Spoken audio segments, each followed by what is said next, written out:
नमस्कार, उत्तराखंड बुलेटिन में आपका स्वागत है। मैं हूं आपके साथ आशा सरमाल। चलिए शुरुआत करते हैं उत्तराखंड से जुड़ी खबरों की। उत्तराखंड में 23 सितंबर को होने जा रहे ऐतिहासिक मानसून सत्र में पहली बार सड़क से लेकर सदन तक विपक्ष जनता के मुद्दे नहीं उठा पाई है और उत्तराखंड के इतिहास में ये पहला मौका होगा जब विधानसभा अध्यक्ष, नेता प्रतिपक्ष समेत करीब 10 विधायक सदन में मौजूद नहीं रहेंगे। यही नहीं, ये पहला मौका है जब मानसून सत्र को एक दिन का रखा गया है। दरअसल कोरोना वायरस के संक्रमण के कारण 23 सितंबर को होने जा रहा विधानसभा का मानसून सत्र एक दिन का किया गया, क्योंकि विधानसभा अध्यक्ष के साथ साथ नेता प्रतिपक्ष भी कोरोना पॉजिटिव पाए गए और यही वजह है कि इस बार सदन की कार्यवाही प्रश्नकाल विहीन होगी, यानी कि सदन में जनता से जुड़े मुद्दे उठाने को मौका जो दिया गया है विपक्ष के पास इस वक्त उन्हें नहीं होगा। और हालांकि सत्ता पक्ष नेताओं का कहना है कि विपक्ष को उनकी बात सदन में रखने का पूरा मौका दिया जाएगा। प्रतिपक्ष के उपनेता जो करण मेहरा हैं, उन्होंने विधानसभा सत्र को बढ़ाने की मांग करते हुए सरकार की कोरोना महामारी को लेकर कार्य प्रणाली पर सवाल उठाए।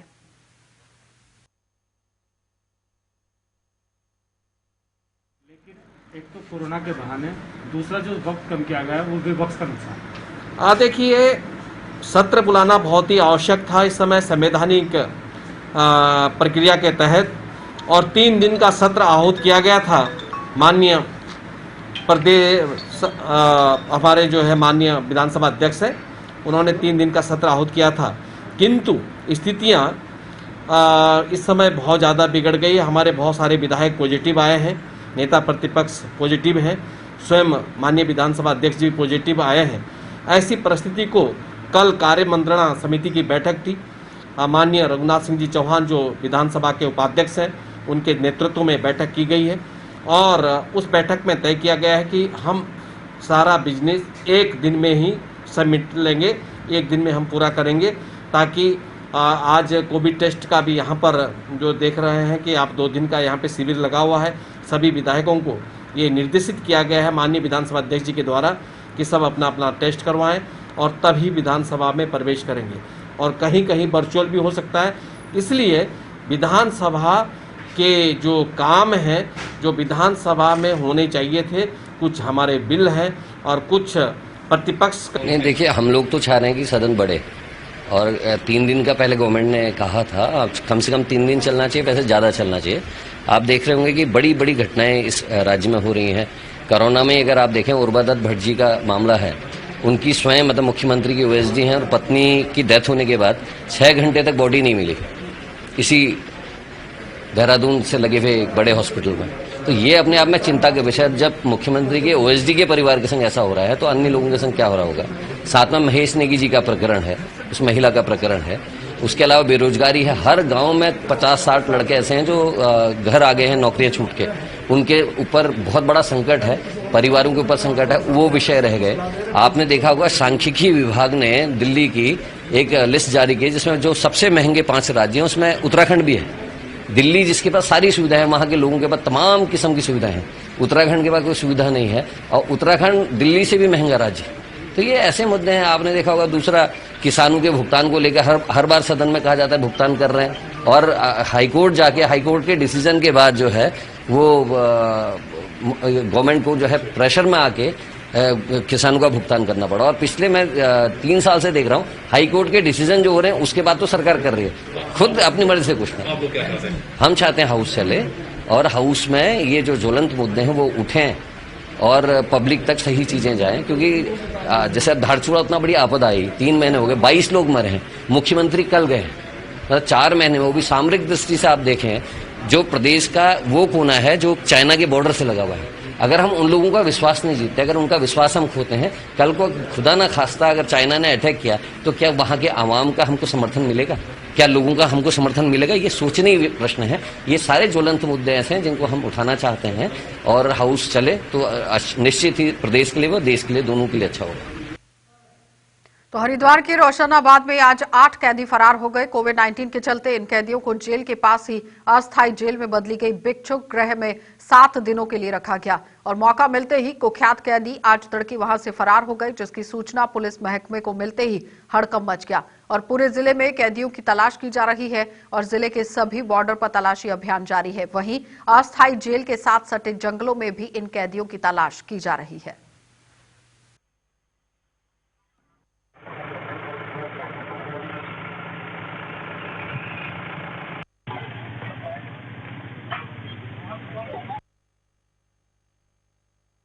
कि आज सुबह जो यहाँ पर अस्थायी जेल बनाई गई है विश्वकर्म में, और इनके अधीक्षक के द्वारा बताया गया था कि कुछ कैदी यहाँ से भागे हैं। तुरंत मौके पर जाकर पता किया गया और सभी की काउंटिंग किया गया तो पता चला कि 8 लोग यहाँ से भागे हैं। तो ऊपर का जो गेट है वहाँ पर ताला तोड़कर भागे हैं।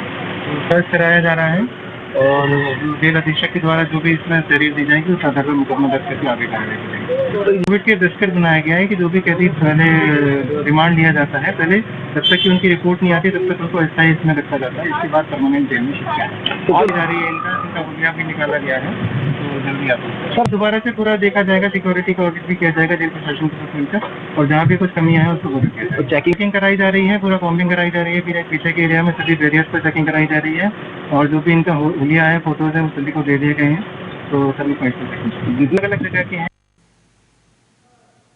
तो उत्तराखंड के नैनीताल उधम सिंह नगर लोकसभा सीट से सांसद अजय भट्ट ने लोकसभा में काशीपुर की समस्या को उठाते हुए सरकार का ध्यान आकर्षित किया और सदन में अजय भट्ट ने कहा कि काशीपुर कई ऐतिहासिक पलों का गवाह रहा है और ऐसे में विकास कार्यों को पूरा होना आवश्यक है। सदन में अजय भट्ट ने कहा कि 3 साल पहले रेल मंत्री पीयूष गोयल ने काशीपुर में 2 ओवरब्रिज बनाने की स्वीकृति दी थी, लेकिन टेंडर हासिल करने वाली संस्था ने काम भी शुरू किया था।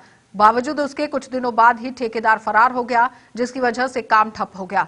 उन्होंने सदन में कहा कि ओवरब्रिज का काम ठप होने के बाद अधिकारी अपनी जिम्मेदारी से बच रहे हैं और उचित उत्तर नहीं दे रहे हैं। ऐसे में रेल मंत्री पीयूष गोयल घटना का संज्ञान लेने के लिए और तुरंत ओवरब्रिज बनाने के लिए काम शुरू करने का आदेश यहां पर अधिकारियों को देते हुए भी नजर आए। अपने आप में इतिहास को समेटे हुए है।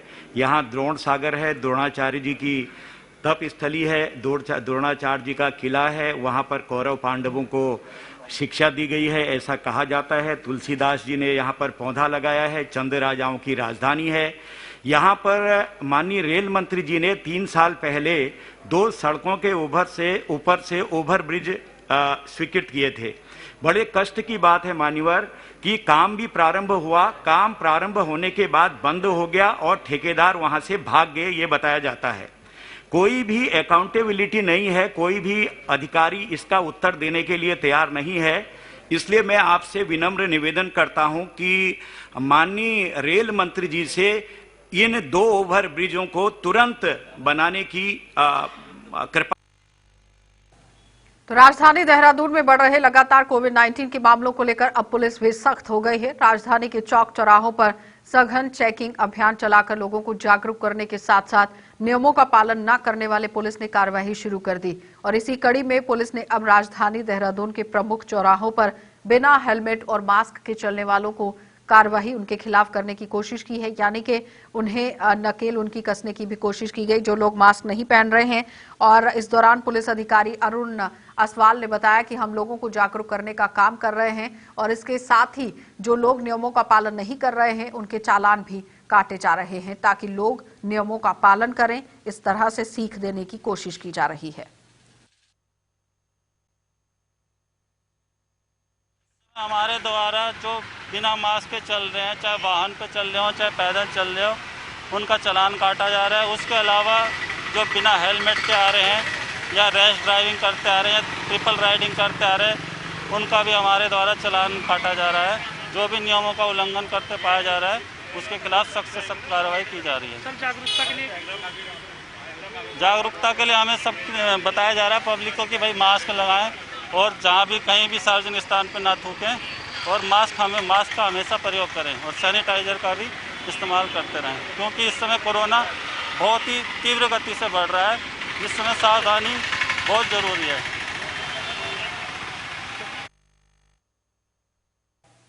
तो प्राइवेट लैब की कोरोना वायरस के मरीजों की टेस्टिंग रिपोर्ट में गड़बड़ी सामने आने के बाद प्रशासन एक्शन में आ गया है और जिलाधिकारी ने रविवार की रात जिले के सभी प्राइवेट लैब की जांच के लिए कमेटी का गठन कर दिया और सीडीओ की अध्यक्षता में बनी 4 सदस्य कमेटी 7 दिन में जांच करके अपनी रिपोर्ट डीएम को सौंपेगी। कोरोना काल में लोगों की सहूलियत के लिए निजी लैब को सैंपलिंग की जिम्मेदारी सौंपी गई थी, लेकिन उनमें लगातार गड़बड़ी करने की शिकायतें मिल रही हैं, जिसको देखते हुए उनकी मॉनिटरिंग की जरूरत महसूस की जा रही है। एक्चुअली हमारी स्वास्थ्य विभाग की वीसी हुई थी, जिसमें मुख्य सचिव महोदय द्वारा निर्देश दिए गए थे कि प्राइवेट लैब्स पे एक चेक रखा जाए, बिकॉज बहुत ज्यादा कहीं केसेस देखने में आ रहे हैं कि डेटा प्रॉपरली नहीं हो पा रहा है, नंबर्स नहीं मिल पा रहे, एड्रेसेस। तो मुख्य सचिव महोदय के निर्देश पे जिलाधिकारी महोदय ने एक कमेटी मेरी अध्यक्षता में रखी है, और जैसे भी जिलाधिकारी के महोदय के आदेश है, हम लोग प्राइवेट लैब्स के जो भी नॉर्म्स के मुताबिक या वो क्या प्रोटोकॉल फॉलो कर रहे हैं, उसको देखते हुए अपनी रिपोर्ट जो है वो जिलाधिकारी महोदय को दे देंगे।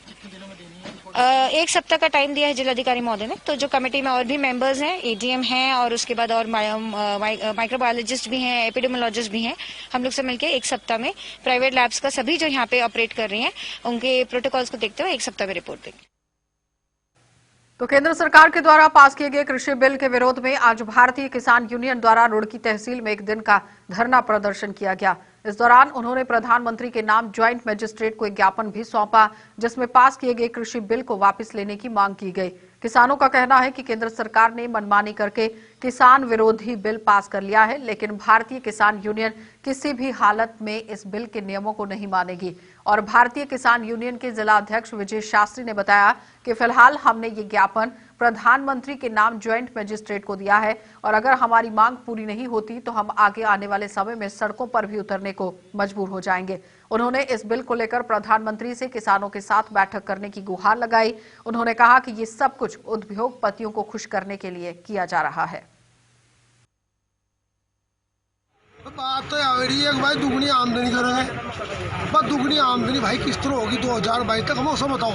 गन्ने का रेट 700 रुपये क्विंटल कैसे होगा वो बताओ, गेहूँ का रेट 5000 कैसे होगा वो बताओ, या किसान की जो नुकसान हो रहा है उसकी भरपाई कैसे होगी, उसे या 1 लाख रुपए साल कम से सब्सिडी दो। मुद्दा तो हो पे 3 फर्जी बिल। अरे जब हम नहीं चाह रहे तुम्हारा कैसा भला कर रहे हैं, उससे कैसे भला हो जाएगा। मंडी समितियाँ ख़त्म करना, कॉन्ट्रैक्ट फार्मिंग उसमें भी होगी, कोई फाउंडेशन नहीं है वो पैदा करवाया, कभी ले ना ले। उसमें ऐसे भी इतना बेवकूफ़ किसान नहीं रहा। इन सरकार के जो नुमाइंदे उन्हें हम बता देना चाह, जितना दिमाग तुम्हारे अंदर है इतना दिमाग हमारे अंदर। अगर ये बिल वापस नहीं लिया जाता तो नहीं लेते तो इनका सूपड़ा साफ होगा, पहले नहीं होगा इनका सूपड़ा साफ होगा, बिल ही हो रुकने का नहीं लाओगे, दूसरी सरकार खत्म करेगी, और गाँव में कोई आओगा तो इलाज होगा। हम ना गाँव में किसी घुसन देंगे, ना गाँव में हम किसी बिल वाले को आन देंगे, फिर मर्जी गाँव में तो हमारी चलेगी। बना लो कानून, दिल्ली में बैठ के क्या हो रहा है कानून तो ज्ञापन भेज रहा है आज। हाँ, प्रधानमंत्री ज्ञापन भेजा जा रहा है, या तो अपनी वो ले ले, यानी प्रधानमंत्री जुमलेबाजी ना करो कि बका रहे, अरे डिस्कस करो। सरकार बैठ के क्यों नहीं करती, जिस वो जो किसान भवन, वो विज्ञान भवन है दिल्ली में, उसमें किसानों को बुलाओ और प्रधानमंत्री जी मीटिंग करो, उसके अंदर की विज्ञान भवन के अंदर सब लोग आओगे, किसान बहस करो, अगर कोई चीज़ अच्छी होगी तो लागू करो। उद्योगपतियों के चक्कर में कुछ चलता जा रहा, 23 प्रतिष्ठान बेच लिए। तो किसान बिल को लेकर कांग्रेस पर गुमराह करने का आरोप लगाते हुए भाजपा के प्रदेश अध्यक्ष ने इस बिल को ऐतिहासिक बताया है। पत्रकारों को संबोधित करते हुए प्रदेश भाजपा अध्यक्ष वशिंदर भगत ने कहा कि इस तरह के बिल को लेकर कांग्रेस किसान को गुमराह कर रही है, और भगत ने कहा कि बिल के बाद अब किसान सरकारी दरों से भी ऊपर कहीं भी फसल बेच सकता है। उन्होंने किसान को कांग्रेस जिस तरह से किसान विरोधी बताते हुए यहाँ पर धरने प्रदर्शन पर बैठी है, और कांग्रेस की अगर हम बात करते चले तो किसान विरोधी बताते हुए कांग्रेस किसान की आजादी के विरोध में है और बिचौलियों के जरिए किसानों को आंदोलन के लिए गुमराह कर रही है। और प्रदेश अध्यक्ष ने कहा कि विपक्ष को समझना चाहिए कि उनके दिन अब लद गए हैं और आज किसान जागरूक है और वह हित अपना जानता है। उन्होंने भाजपा कार्यकर्ताओं से कहा कि हर कार्यकर्ता सरकार की योजनाओं को जन जन तक पहुंचाए। उन्होंने ये भी कहा कि प्रधानमंत्री नरेंद्र मोदी ने भी स्पष्ट कर दिया है कि किसानों को एमएसपी से वंचित नहीं किया जाएगा, बल्कि अब इस बिल के अनुसार फसल बोते समय ही न्यूनतम समर्थन मूल्य घोषित कर दिया जाएगा। उन्होंने कहा कि किसानों को अपनी फसल बेचने के लिए कोई भी बंदिश नहीं होगी। कॉन्फ्रेंस का मुख्य उद्देश्य था, जो भारत सरकार ने अभी किसानों के हित में एक अध्यादेश लाए हैं कि किसान अपने सामान को कहीं भी अब बेच सकेगा, किसान जहां उसको उचित मूल्य मिलता है वहां वो दे सकता है। तो इस पर कांग्रेस ने भी कहा था कि हम भी सरकार में आएंगे तो हम भी ये लागू करेंगे, लेकिन अब कांग्रेस विरोध में उतर गई, जबकि उनके घोषणा पत्र में था, हमारे घोषणा पत्र में था, हमने लागू कर दिया तो अब उनको दर्द हो रहा है। अब वो भ्रम फैला रहे हैं कि सरकार धीरे धीरे मंडियों का अस्तित्व खत्म कर रही, सरकार मिनिमम सपोर्ट प्राइस जो है उसको खत्म कर देगी, तो इससे किसानों का शोषण होगा। तो मैं इस कहने के लिए आया हूं कि ये बिल्कुल भ्रम की स्थिति है। किसान मजबूती के साथ खड़े रहें, किसान के हित में ये किया गया है। जहाँ तक मंत्री का त्यागपत्र का सवाल है, क्योंकि पंजाब किसान बहुल क्षेत्र है और वहाँ पर भाजपा की पकड़ मजबूत न हो जाए, इसलिए थोड़ा अपना उन्होंने राजनीतिक खेल खेला। तो गोविंद नगर शक्ति फार्म सितारगंज में रहने वाली करीब 45 वर्षीय महिला की मोटरसाइकिल से गिरकर मौत हो गई है और महिला अपने देवर के साथ रुद्रपुर अल्ट्रासाउंड कराने गई थी और लौटते समय तीलियापुर में मोटरसाइकिल से वो गिर गई और घायल अवस्था में महिला को सितारगंज सीएचसी सामुदायिक स्वास्थ्य केंद्र में ले जाया गया, जहां जांच के दौरान डॉक्टरों ने महिला को मृत घोषित कर दिया। तो डॉक्टर अभिलाषा ने बताया कि जिस समय महिला को यहां लाया गया उस समय महिला की मृत्यु हो गई थी और महिला के सिर पर गंभीर चोट आई थी।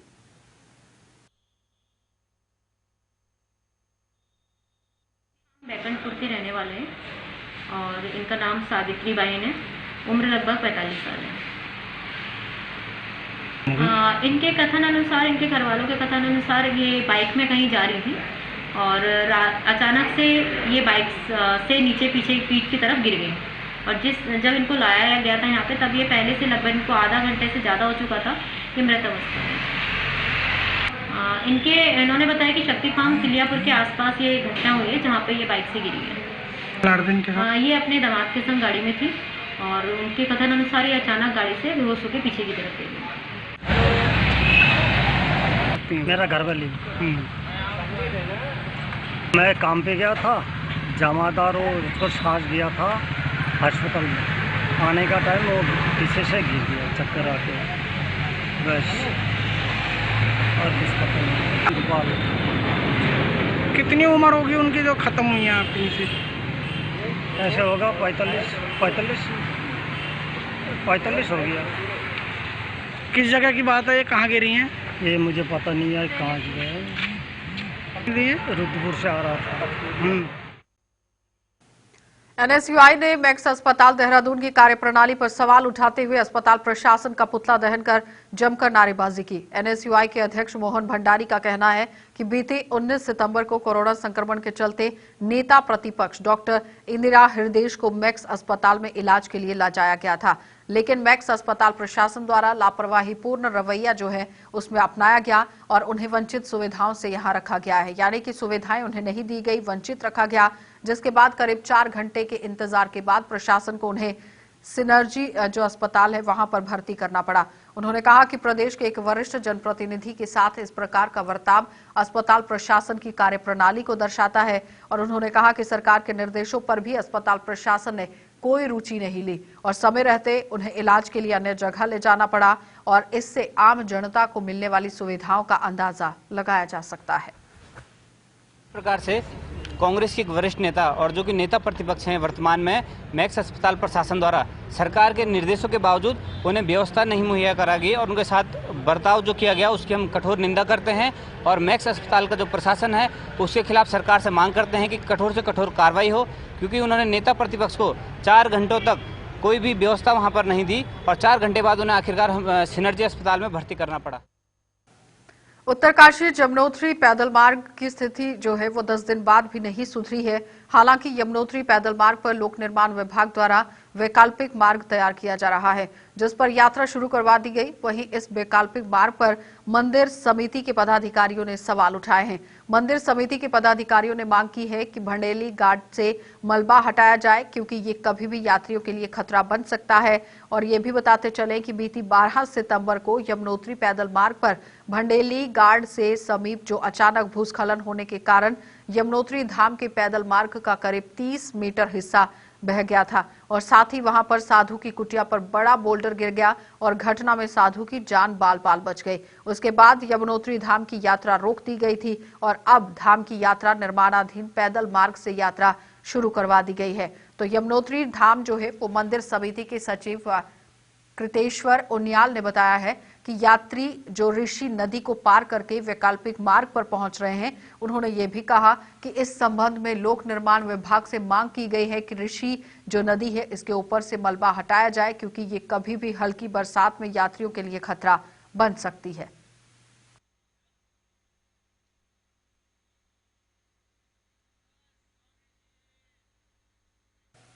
तो हरिद्वार में आम आदमी पार्टी का जनाधार बढ़ता जा रहा है। इसी कड़ी में आज पार्टी के बड़े नेता नवीन कौशिक आज आम आदमी पार्टी का दामन थामने पहुंचे। उन्होंने आम आदमी पार्टी को ज्वाइन कर लिया। उन्होंने बताया कि आज उनकी घर वापसी हुई है और कौशिक ने आम आदमी पार्टी की नीतियों की जमकर सराहना करते हुए कहा कि वो लोगों के बीच जाकर उनकी समस्याओं का समाधान करने में कोई कसर नहीं छोड़ेंगे। कि मैं अपने परिवार में वापस आ गया हूँ। आम आदमी पार्टी के जो भी हमारे कार्यकर्ता है, नेता है, उनसे मिलकर ऐसा लग रहा है कि मैं अपने परिवार में आ गया हूँ। और मैं केजरीवाल जी के और दिल्ली में जो कार्य किया है उससे प्रभावित होकर मैंने आम आदमी पार्टी ज्वाइन की है। मैंने ज्वाइन की है। अभी जिम्मेदारी पार्टी जो भी देगी उसको मैं निभाऊंगा, अच्छी तरह से निभाऊंगा। जो भी पार्टी मुझे जिम्मेदारी देगी, आज तो मैंने ज्वाइन की है। पार्टी का जो आदेश होगा उसका पालन किया जाएगा।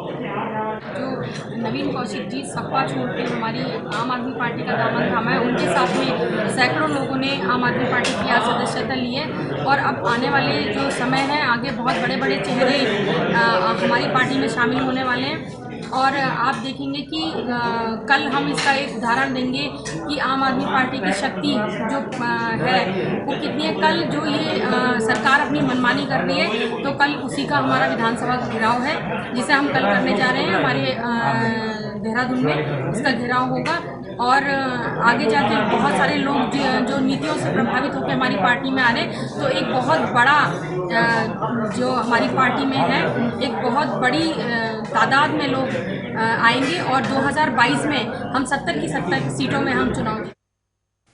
तो काशीपुर में पिछले काफी दिनों से तेंदुए ने आतंक मचाया हुआ है। तेंदुए की दस्तक से लोगों में भय का माहौल बना हुआ है। वन विभाग भी इसको ढूंढने के लिए काफी समय से प्रयास कर रहा है, लेकिन उसके कभी भी प्रयास यहां पर सफल होते हुए नहीं दिखे। अब एक बार फिर काशीपुर में बीती रात ग्राम गुलजारपुर निवासी रिटायर्ड विंग कमांडर प्रकट सिंह के घर के आगे तेंदुए ने कुत्ते पर हमला कर दिया और उसके साथ जो है वो, यानी कि तेंदुए ने जब कुत्ते पर हमला किया है तो जाहिर तौर पर वो मारा गया है। तो घर के पास ही लगे सीसीटीवी कैमरा में घटना ये कैद हो गई। और ये भी बताते चले कि इससे पहले जसपुर खुर्द स्थित द्रोण बिहार कॉलोनी में भी एक प्लॉट की दीवार फांदकर आए हुए तेंदुए ने कुत्ते को अपना निवाला बनाया था। और काशीपुर के IIM में भी तेंदुए की दस्तक देखी गई है, लेकिन वन विभाग की टीम इस पर कोई भी काम करती हुई नजर नहीं आ रही है। वन विभाग से बार बार गुहार लगाई जा रही है कि जंगली जानवरों पर काबू किया जाए।